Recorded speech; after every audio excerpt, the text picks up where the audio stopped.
하나님 말씀은 예레미야 13장 1절 말씀부터 보겠습니다. 예레미야 13장 1절.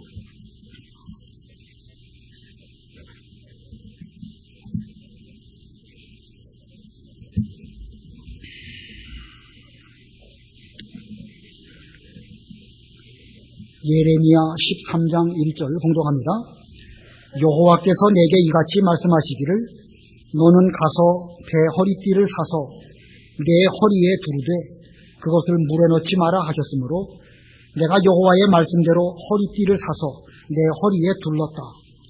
여호와의 말씀이 내게 두 번째 임하여 말씀하시기를 내가 사서 내 허리에 두른 허리띠를 가지고 일어나 유프라테스로 가서 거기서 그것을 바위 틈에 숨겨두어라 하셨으므로 내가 여호와께서 내게 명령하신 대로 그것을 유브라테스에 숨겼다. 여러 날이 지난 후에 여호와께서 내게 말씀하시기를 너는 일어나 유프라테스로 가서 내가 내게 명령하여 거기 숨겨두라고 했던 허리띠를 가져오너라 하셨다. 내가 유프라테스로 가서 땅을 파고 그곳에 숨겨두었던 허리띠를 꺼내어 보니 그 허리띠가 썩어서 아무데도 쓸모없게 되었다. 여호와의 말씀이 내게 임하셨다. 여호와가 이같이 말한다. 내가 유다의 교만과 예루살렘의 큰 교만을 이같이 썩게 하겠다. 이 악한 백성이 내 말 듣기를 거절하고 그 마음의 고집대로 행하여 다른 신들을 따라가 그들을 섬기며 절하니 그들이 아무데도 쓸모없는 이 허리띠처럼 될 것이다. 이는 허리띠가 사람의 허리에 붙어 있듯이 이스라엘 온 백성과 온 유다 온 백성이 내게 붙어 있어 내 백성이 되고 내 이름을 드러내며 내 찬양과 영광이 되게 하려 하였으나 그들이 듣지 않았기 때문이다. 여호와의 말이다. 거기까지 봉독하겠습니다. 오늘 본문에는 하나님께서 예레미야에게 배 허리띠를 띠게 하시고 그것을 통해서 귀중한 진리를 일깨워 주셨습니다. 이 비유의 말씀인데 그래서 오늘 제목은 백띠 비유라는 제목입니다. 이 예레미야에는 그 몇 가지 아주 요긴한 비유의 말씀들이 있습니다. 지금 여기 읽은 백띠 비유도 있고 이 다음에는 포도주 항아리 비유도 나오고 또 얼마 지나가다 보면 토기장의 비유도 나오고 또 얼마 지나가다 보면 깨진 질그릇 비유도 나오고 또 두 무화과 광주리 비유도 나오고 있습니다. 몇 가지 이렇게 중요한 비유들이 있는데 여러분 좀 관심을 가지시고 읽어보시기 바랍니다. 이 비유이기 때문에 그 속에는 아주 중요한 이 의미들이 함축적으로 상징적으로 나타나 있습니다. 의미를 잘 생각해 보시면서 읽으시면 큰 은혜가 될 것입니다.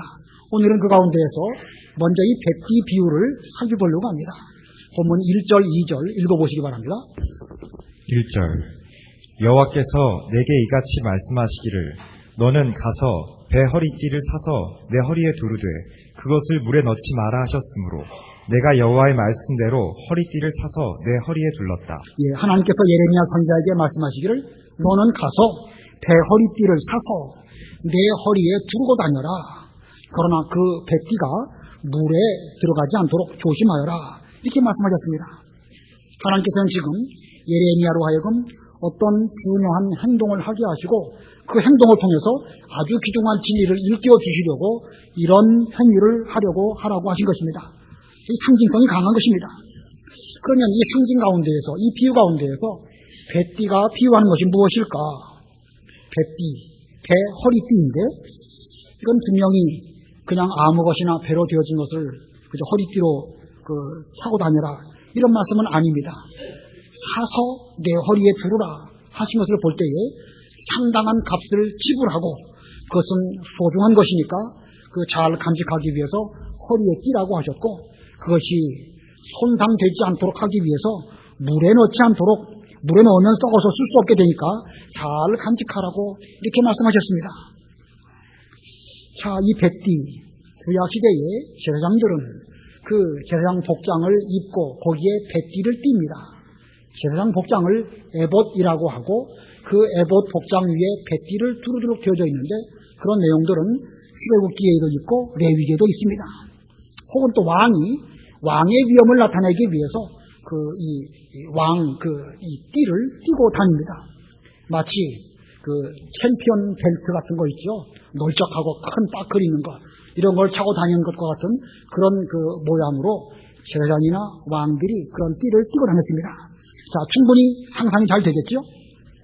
예레미야는 하나님의 말씀대로 허리띠를 사서 자기 허리에 두르고 그리고 다녔습니다. 아마 많은 돈을 들여서 좋은 곳으로 사고 그것을 차고 다니지 않았을까 생각이 듭니다. 자, 그러면 이 뱃띠를 띠고 다니는 예레미야에게 있어서 그 뱃띠가 더 중요할까요? 아니면 예레미야라고 하는 선지자 사람이 중요할까요? 당연히 뱃띠보다 선지자 예레미야가 더 중요하죠. 그는 사람이고 더구나 하나님의 말씀을 배워나는 선지자입니다. 선지자 예레미야의 권위를 나타내기 위해서 그 뱃띠를 띈 것이지, 뱃띠를 띄었다고 해서 그 선지자 예레미야가 더 존귀해지거나 그것은 좀 아닐 것입니다.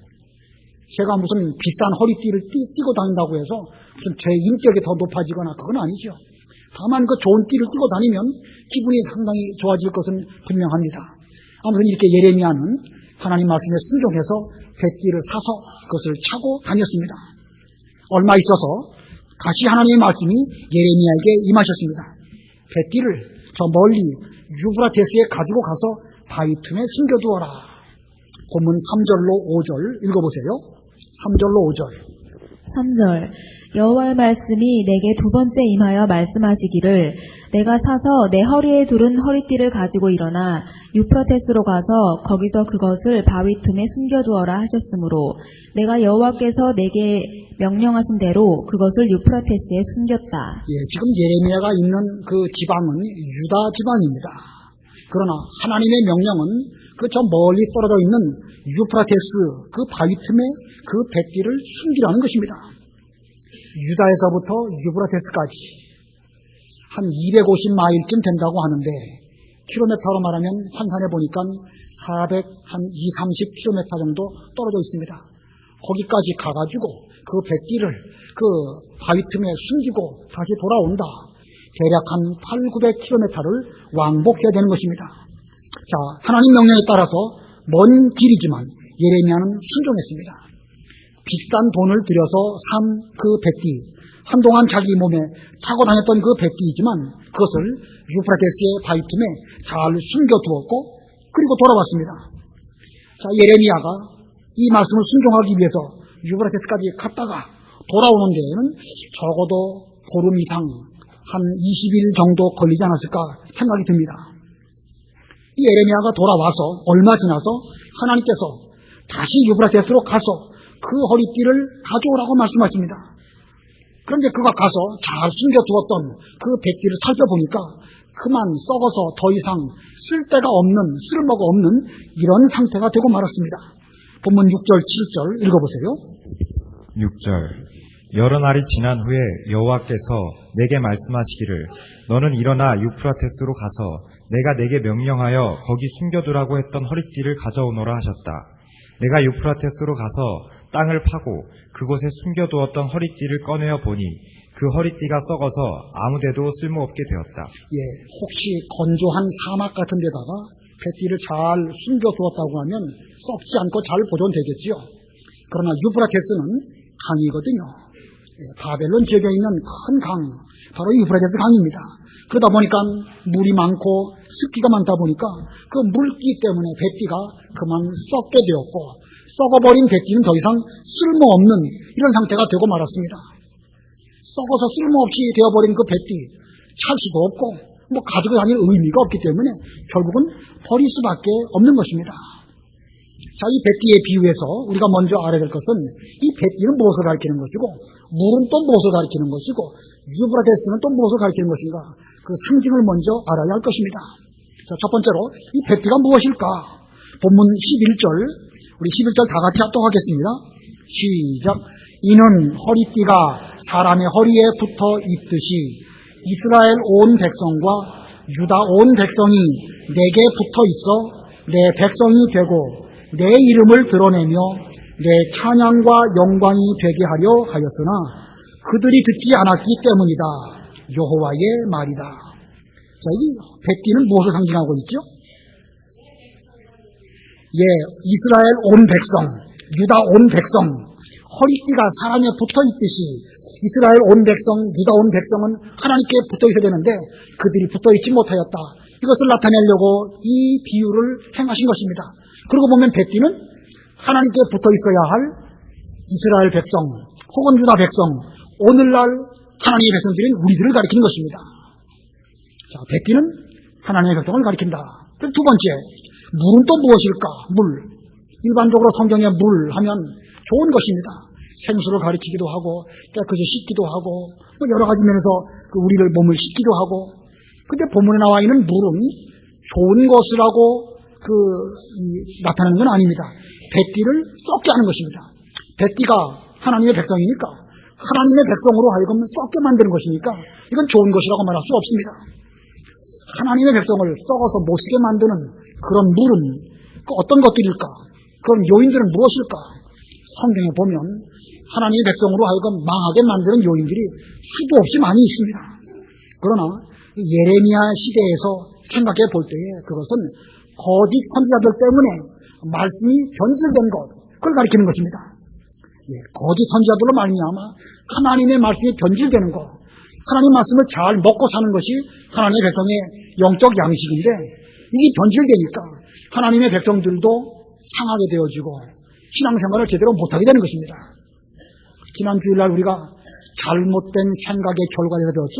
그 잘못된 생각, 그것이 곧 하나님의 백성으로 하여금 바벨론으로 포로 잡혀가게 만드는 것이고, 오늘날로 말한다고 하면 그것이 곧 자유주의라고 지난 시간에 말씀드렸습니다. 자, 예레미야 이 선지자 당시에 이 잘못된 생각, 선지자들은 편안하다, 앞으로 잘 될 것이다, 복 받을 것이다, 이렇게 거짓으로 하나님의 말씀을 변질시켰기 때문에 결국은 망하는 길로 걸어가게 되었습니다. 그러므로 이 물이라는 것은 하나님 말씀의 변질을 가리키는 것입니다. 말씀을 변질시키는 것, 이게 바로 물입니다. 그러면 유브라테스는 또 무엇을 비유할까? 유브라테스가 있는 그 지역이 어느 지역이죠? 이라크. 지금으로 말하면 이라크고, 옛날로 말한다고 하면, 나라로 말하면 바벨론, 땅으로 말하면 갈대아 지방, 갈대아 민족, 땅으로 말하면 신할 땅. 잘 이해가 되십니까?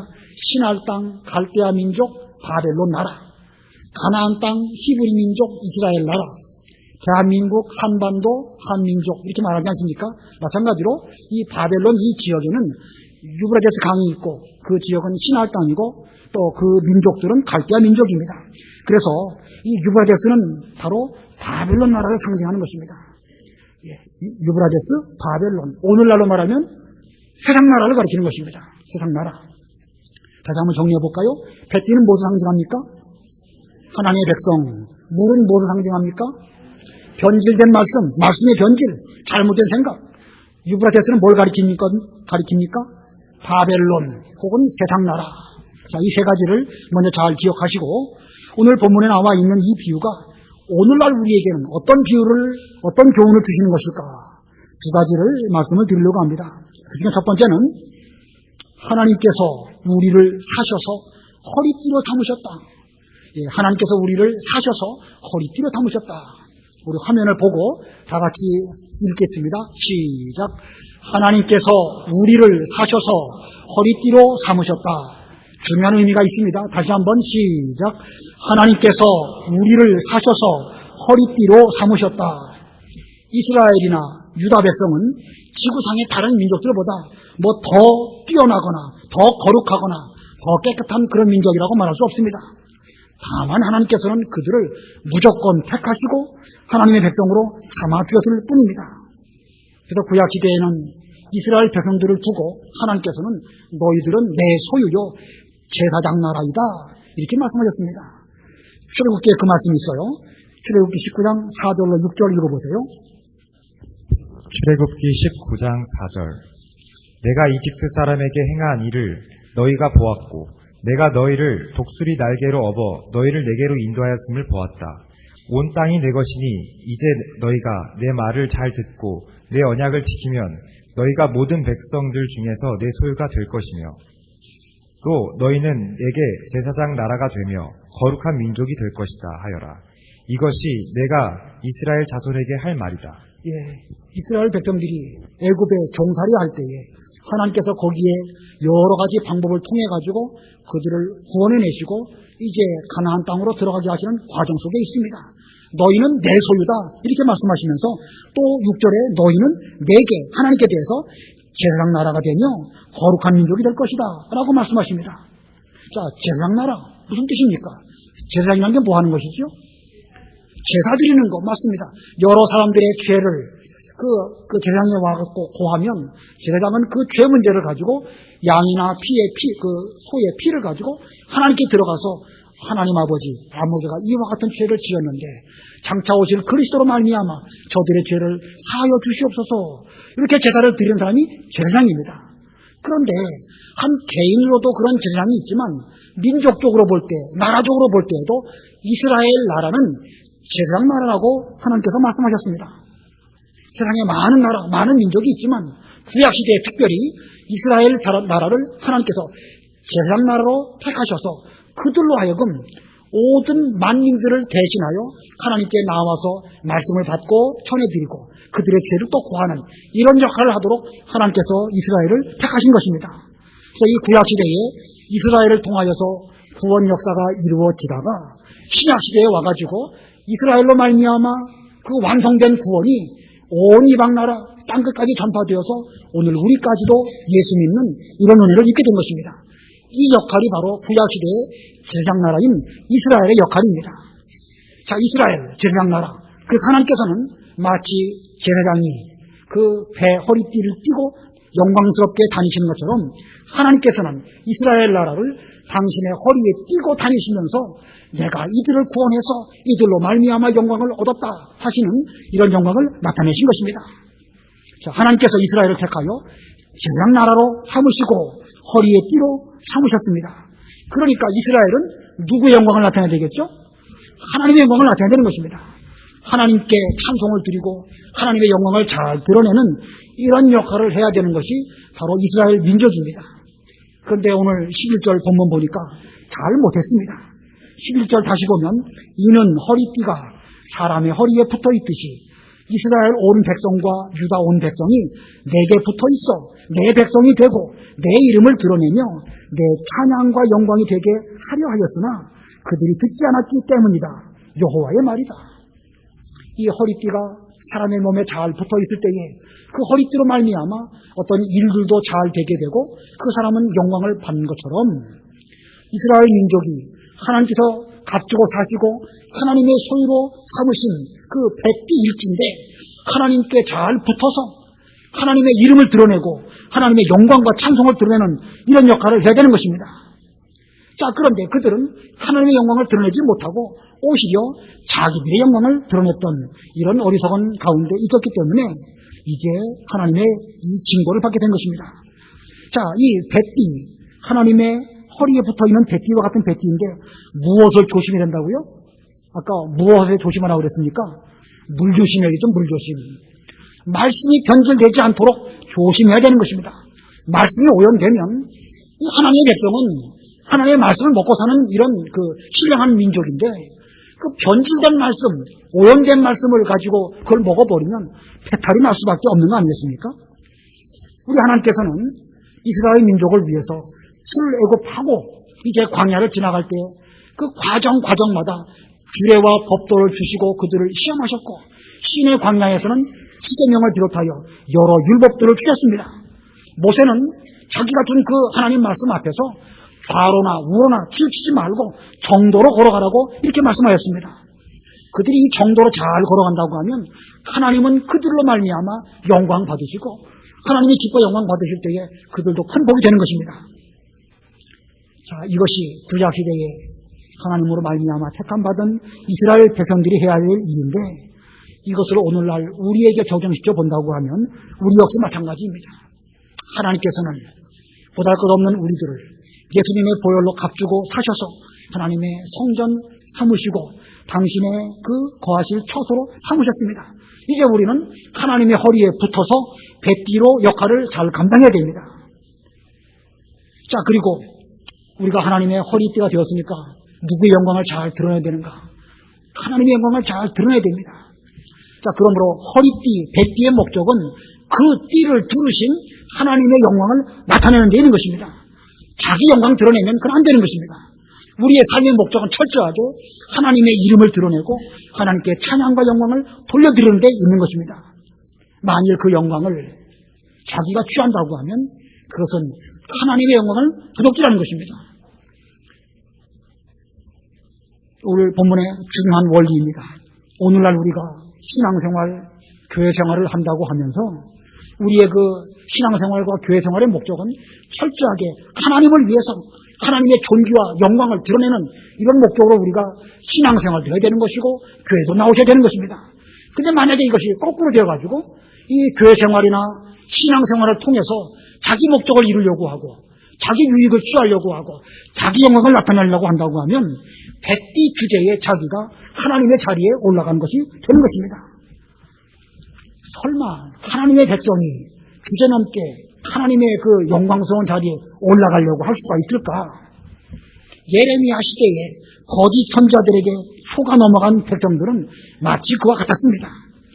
오늘날도 하나님의 교회에서 사리사욕을 취하려고 한다고 하면 얼마든지 그런 일은 있을 수 있는 일이고 그런 일들이 지금도 비일비재하게 많이 있기 때문에 신문지상에 수도 없이 나타나는 것입니다.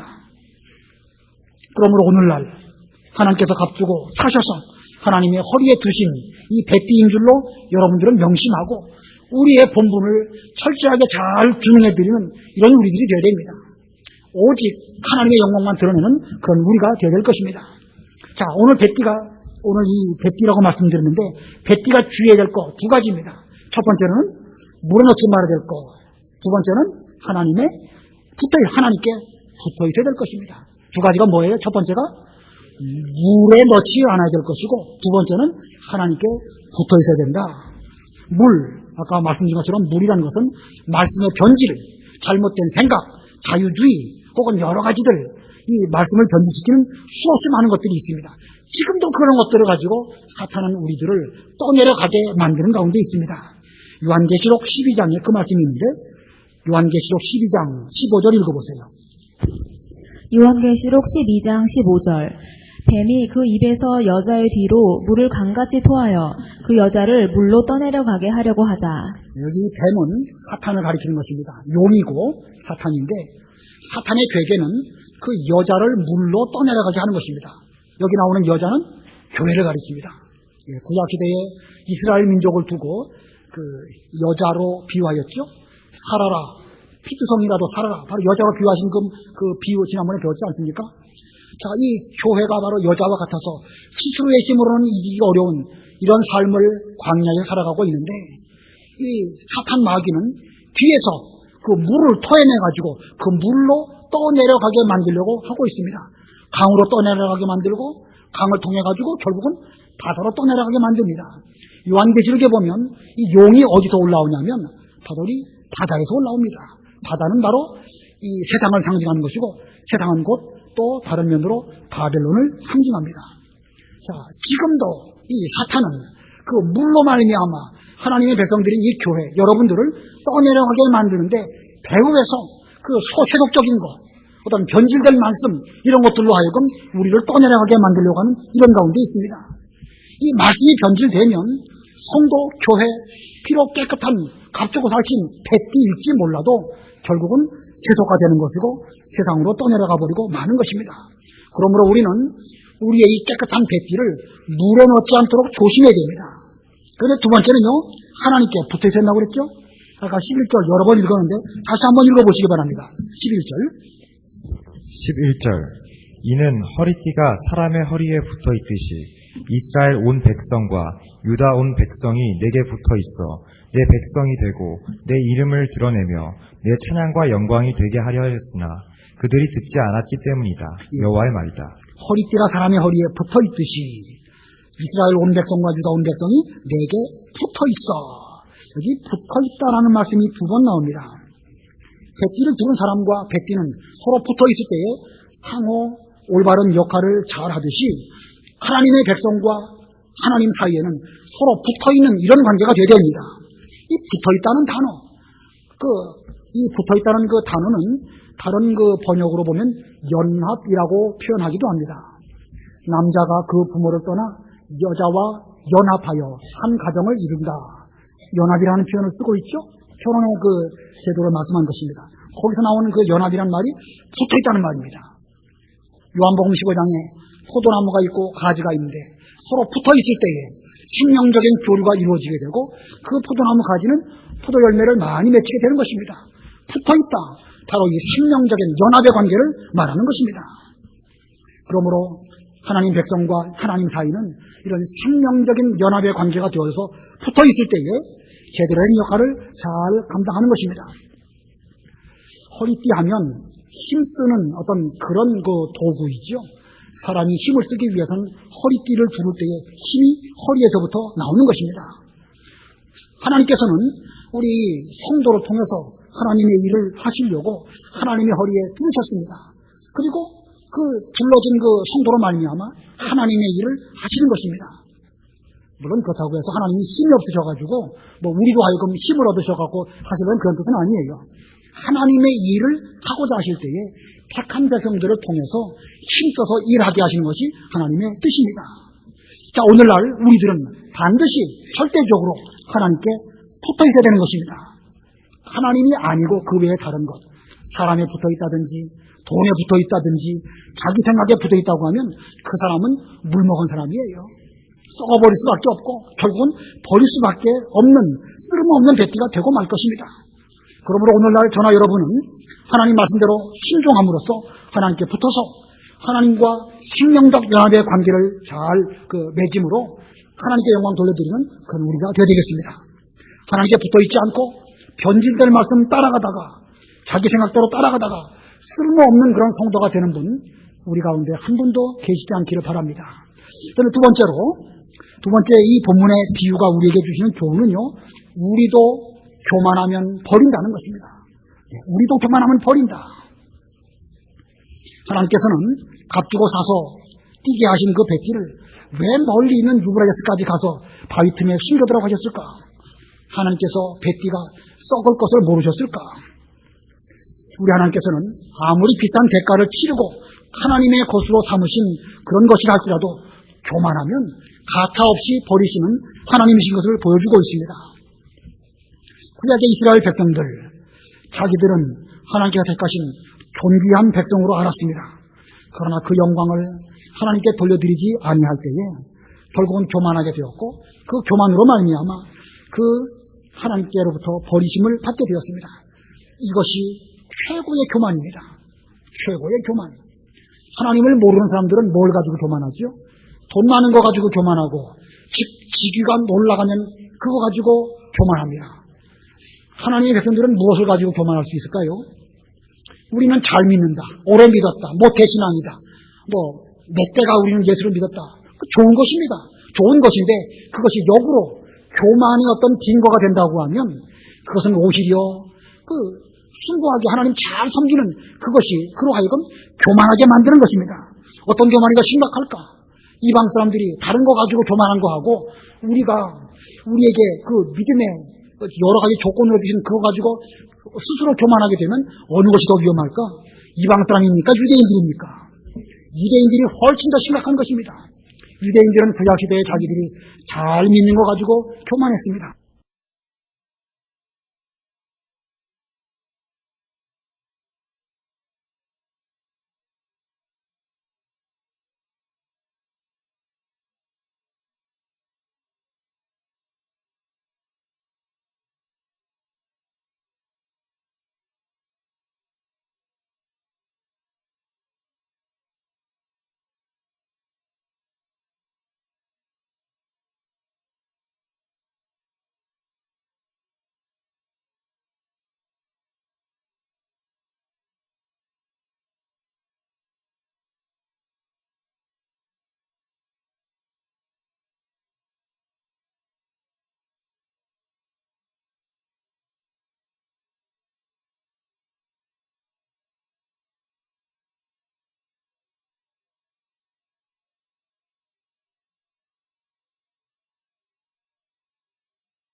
없는 이 허리띠처럼 될 것이다. 예, 교만이라는 것이 10절에 나와 있죠. 이 악한 백성이 교만인 게 무엇인가? 첫 번째로 내 말 듣기를 거절하고, 두 번째는 그 마음이 고집대로 행하며 결과적으로 다른 신들을 따라가서 그것들을 섬기며 전하는 것. 이게 교만입니다. 말씀 듣기를 거절하고 고집대로 행하고, 고집대로 행하면 결국은 말씀이 없기 때문에 그는 하나님 아닌 다른 것들을 따라갈 수밖에 없습니다. 이 범죄한 사람은 본성적으로 교만이 그 마음속에 있습니다. 왜 범죄한 사람의 본성이 교만이겠지요? 아담 하와가 왜 선악과를 따먹었습니까? 선악과를 따먹으면 자기들의 눈도 하나님처럼 밝아져서 이렇게 여러 가지를 잘 알 수 있기도 알고 교만해진 마음으로 하나님처럼 되려고 하는 마음으로 선악과를 따먹었습니다. 그래서 범죄한 인간은 본성적으로 그 마음속에 교만이 들어있습니다. 근데 그 교만한 마음을 고치기 위해서는 하나님의 말씀이 그 속에 들어가야 됩니다. 말씀이 그 속으로 들어가게 되면 아무리 강팍한 교만이라 할지라도 겸손해질 수 있습니다. 그러나 최고의 교만은 무엇이냐? 그것은 곧 말씀을 받아들이지 않는 교만, 이것이 최고의 교만입니다. 이스라엘 백성들이 처음에는 말씀을 잘 받아들이고 하나님 백성으로 택함을 받았지만 점점 가면 갈수록 그들의 마음속이 강팍해지고 또 높아져가지고 말씀이 들어갈 틈이 없었습니다. 유다와 예루살렘은 하나님 말씀 듣기를 거절했다고 그랬습니다. 하나님께서는 지난주 말씀인 것처럼 아침 일찍 선지자들을 부지런히 보내시고 또 보내시고 파직꾼을 통해 가지고 나팔을 불어서 각성하도록 그들에게 일깨워 주셨지만 끝끝내 그 경고의 말씀을 듣지 않았습니다. 이것이야말로 최고로 교만한 이스라엘 백성들의 모습이라고 할 수가 있습니다. 자, 이렇게 교만한 그들을 유브라데스의 바위 틈에 숨겨두고 썩게 만들 수밖에 없었습니다. 하나님으로부터 버리심을 당할 수밖에 없습니다. 자, 그러면 그 유다 백성들이 하나님으로 말미암아 버리심을 받게 되었는데 아주 버림을 당했을까요? 그 뒤에 구원해 주셨을까요? 구원해 주셨죠? 그리고 보면은요, 그 하나님이 버리신 것은 그 하나님의 택한 백성을 버리신 것이 아니에요. 무엇을 버리셨는가? 본문 9절 다시 한번 천천히 읽어봐 주세요. 9절. 여호와가 이같이 말한다. 내가 유다의 교만과 예루살렘의 큰 교만을 이같이 썩게 하였다. 자, 지금 하나님께서는 그 바벨론 유브라데스로 이들을 포로 잡혀가게 하시는데 거기서 썩게 하시려고 하시는 그 대상이 무엇이죠? 교만입니다. 교만. 유다 백성이 아니고 교만입니다. 자, 그리고 보면 이 바벨론으로 포로 잡히는 것이 좋은 것입니까? 나쁜 것입니까? 좋은 것인가요? 나쁜 것인가요? 좋은 거예요. 좋은 거예요. 인간의 힘으로는, 내 스스로의 힘으로 도무지 이 교만한 본성을 꺾어버릴 수가 없습니다. 이스라엘 백성들이 우리보다 못해가지고 교만한 것이 아닙니다. 인간의 본성 속에 깊게 뿌리박혀 있는 이 교만이 이렇게 뽑아버리기가 어려운 것이기 때문에 하나님께서는 그 교만을 썩게 해주시려고 그들로 하여금 70년 동안 바벨론으로 포로 잡혀가게 하신 것이고, 결국은 그 포로 기간 동안에 그들의 마음을, 이 돌같이 굳은 마음을 살같이 부드럽게 하시고 성령의 감동으로 새 마음을 주셔가지고 하나님 말씀을 잘 듣고 순종할 수 있는 겸손한 사람으로 만드시려고 바벨론으로 포로 잡혀가게 하신 것입니다. 지난번에 배운 말씀이지만 다시 한번 보겠습니다. 에스겔 36장 25절로 27절. 에스겔 36장 25절로 27절. 에스겔 36장 25절. 너희 위에 정결한 물을 뿌릴 것이니 너희가 깨끗하게 될 것이다. 내가 너희를 너희 모든 부정함과 너희 모든 우상들에게서 정결케 할 것이다. 내가 너희에게 새 마음을 주고 너희 가운데 새 영을 줄 것이니 내가 너희 육신으로부터 돌 같은 마음을 없애고 너희에게 살 같은 마음을 줄 것이며 내 영을 너희 가운데 두어 너희가 내 율례 안에서 행하고 내 법도를 지켜 행하게 할 것이다. 예, 바벨론 포로 이전에 유다 백성들은 마음이 뻣뻣하고 교만했습니다. 그래서 그들은 말씀을 듣지도 않았습니다. 그 말씀 듣지 않았기 때문에 결국은 우상 숭배할 수밖에 없는 그런 상태였었는데 하나님께서는 그들을 바벨론으로 포로 잡혀가게 하시고 거기에서 정결한 물로 그들을 깨끗이 씻어서 모든 부정함, 모든 우상에서부터 그들을 깨끗하게 해주실 것이고 그들에게 새 마음, 새 영을 부어주셔가지고 전에는 그들의 마음이 딱딱한 돌처럼 굳은 마음이었지만 이제는 살같이 부드러운 마음이 되게 해주시고 성령께서 그들을 잘 이끌어 주심으로 전에는 율법과 법규를 지키지 못했지만 앞으로는 잘 지킬 수 있는 그런 마음을 주실 것이라고 말씀하신 것입니다. 자, 자기심으로는 도저히 그 교만을 썩어서 버리게 할 수가 없었는데 하나님께서는 그들을 유프라테스 바벨론으로 포로가 되게 하시고 그 포로 기간 동안 그들의 못된 성품들을 완전히 뿌리 뽑게 하시고 깨끗한 상태로 다시금 재창조하셔서 다시 가나안 땅으로 돌아오게 하시려는 것이 하나님의 구원 계획입니다. 자, 이 교만을 썩어서 버리게 하시려고 하나님께서는 이와 같은 계획을 하고 계십니다. 그런 면에서 보면 바벨론 포로, 이것은 우리에게 고난이 아니고 오히려 복입니다. 자, 이 바벨론 포로, 멍에로 에레미야서에서는 여러 가지로 말씀하고 있는데 이 멍에를 잘 내면 큰 은혜가 되고 큰 복이 되는 것입니다. 오늘날 여러분에게도 여러 가지 고난들이 많이 있습니다.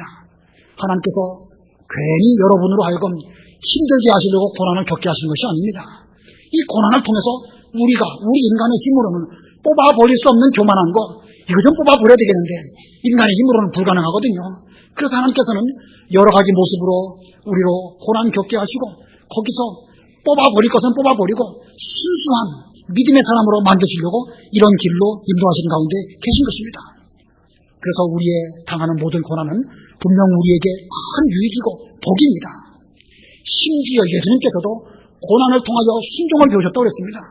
여러분 모두들도 여러 가지 고난 가운데 있을지라도 그 고난을 통하여 순종도 배우시고 내 속에 있는 내 힘으로는 뽑아버릴 수 없는 그것들을 뽑아버리심으로 정결케 되셔서 모든 이상을 다 내어버리고 살같이 부드러운 마음으로 모든 계명들을 잘 지킬 수 있는 하나님의 존귀한 백성들로 계속해서 살아나가시는 여러분들 다 되시기를 바랍니다. 오늘 제목이 뭐였죠? 백기 비유. 백기 비유에서 주는 교훈 두 가지. 하나님께서 우리를 사셔서 허리띠로 삼으셨다. 그런데 교만하면 허리띠도 버린다. 잘 기억하시기 바랍니다. 말씀 생각하시면서 잠깐 동안 기도하시기 바랍니다. 내가 내 힘으로 버리지 못한 교만, 이거 회개하게 해달라고 기도하시기 바랍니다.